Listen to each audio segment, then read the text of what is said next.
네, 안녕하십니까. 글로벌스타입니다. 네, 명절 연휴 잘 보내셨죠?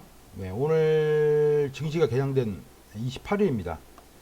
근데 제가 지난번에 그 국내 증시는 2280 이상을 보면 어렵다는 의견을 드렸습니다. 네, 여러 가지 기술적 환경에서 2280을 넘기기가 좀 어렵겠다라는 의견을 드렸었고요.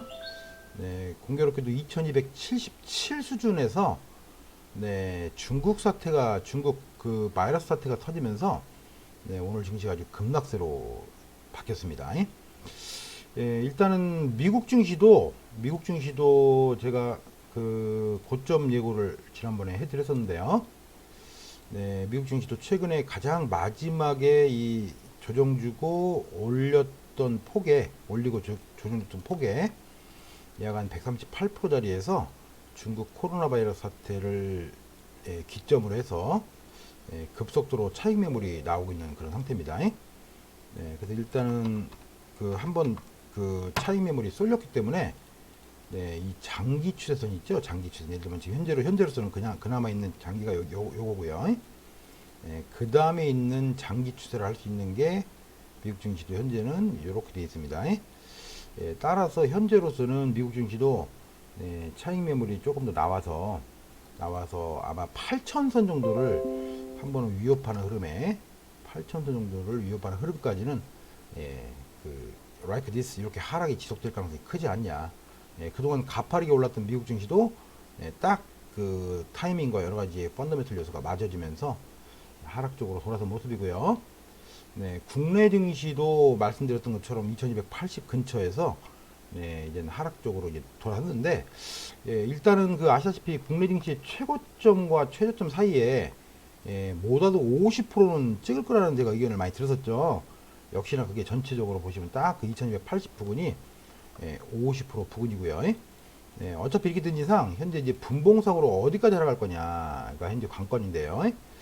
그 일단은 일정상으로 보면 2월 3일 날 중국 증시가 이제 상해종합지수가 개장을 하게 되어 있는데, 지금 최근에 우한 그 코로나 바이러스 사태가 걷잡을 수 없이 번지는 흐름이라 그 중국 증시가 아마 개장이 되더라도 상당폭의 낙폭으로 시작할 가능성이 큽니다.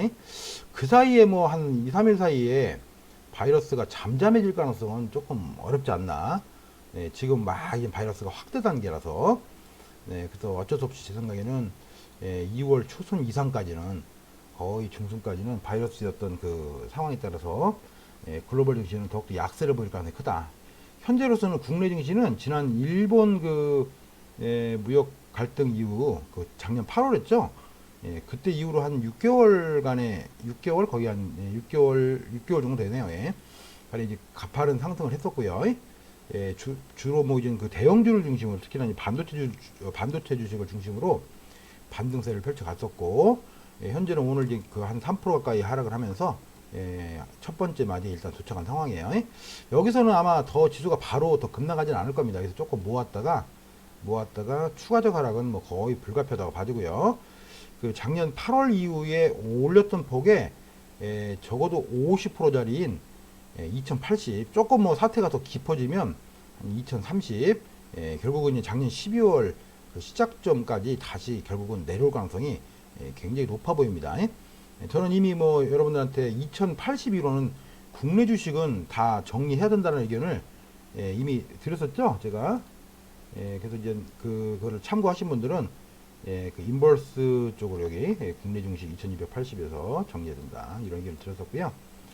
따라서 어쨌든 현재로서는 재매수 타이밍을 잡는 거는 서두를 이유가 없습니다. 일단 무조건 2월 3일은 넘어야 돼요. 중국 상해 증시가 개장이 돼야 되고, 그리고 상해 증시가 개장되고 뭐 2월 3일, 2월 4일 뭐 이렇게 여러 가지 뭐 혼란을 좀 겪고 난 이후에 제 생각에는 그 이번 주니까 다음 주죠. 다다음 주 한 2월 9일, 2월 10일 그 정도부터 이제 슬슬 매수 쪽을 한번 생각해 볼 때가 되지 않나 이런 의견을 드리기 때문에 아무리 좋은 주식도 현재는 내려왔을 때 투심이 회복되지 않는 한 굳이 매수를 막 하려고 할 필요가 없습니다. 그 점을 꼭 참고해 주시기 바라고, 현재로서는 2100선은 깨야 되지 않나라는 의견, 좀 깊게는 2030, 좀 얕게는 2085 수준 그 정도까지의 지수 하락은 현재 열린 거나 마찬가지다. 그래서 오늘 코스닥 150 인버스하고 그 다음에 코덱스 200 인버스로 오늘 추가 매수를 했고요. 물론 이제 지난주에 우리는 이미 여기 매수를 했습니다. 지난주에 이미 해지 차원에서 매수를 했고 오늘 뭐 다행히 급락이 나와서 해지가 좀 된 상태입니다. 하여튼 주요 증시는 하여튼 이런 흐름을 조금 견제하시고, 다만 우리나라가 현재 기저효과가 있어요. 기저효과가. 예를 들면 작년 2019년도 1, 4분기가 그 어떤 기업들의 실적이 거의 최바닥했을 때였습니다. 최바닥. 그래서 또 그다음에 2018년도 4, 4분기도요. 그때부터 안 좋아지기 시작해가지고 2019년도 1, 4분기까지 그 기업들의 실적이 굉장히 안 좋았지 않습니까?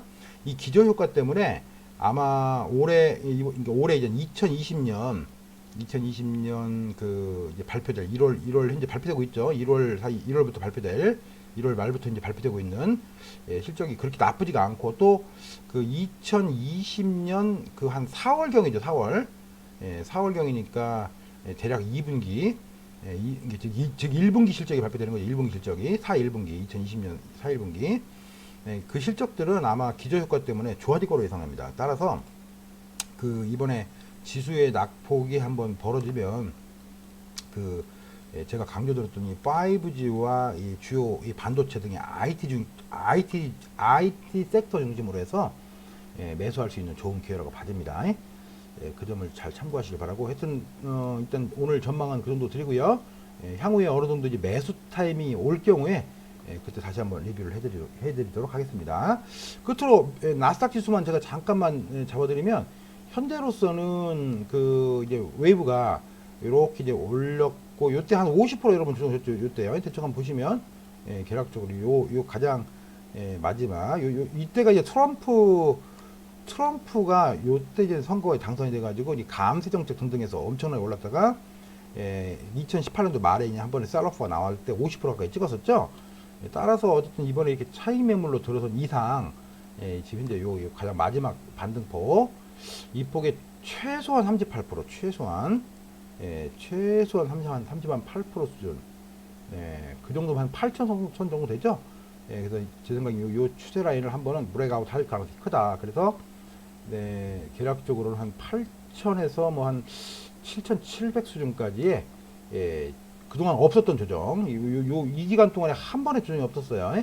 이게 이렇게 갈치자로 계속 어떤 조정 형태로 하락 조정 가능성이 크니까, 미국 나스닥 지수 인버스와 빅스 지수, S&P 500 빅스 지수에 포커싱을 맞춰서 트레이딩을 아마 하셔야 될 거예요. 예를 들면 지금 현재 빅스 지수도 제가 이제 여러 차례 말씀드렸지만 역사적 저점권에서 계속 머물고 있다가 이틀간의 변동성 확대되면서 위로 팍 쳤죠.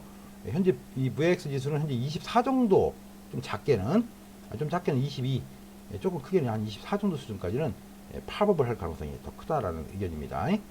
관련 인버스들 이런 관련 ETF나 ETN들은 충분히 눌림목 매수할 수 있는 그런 영역으로 봐집니다. 참고하시기 바랍니다. 감사합니다.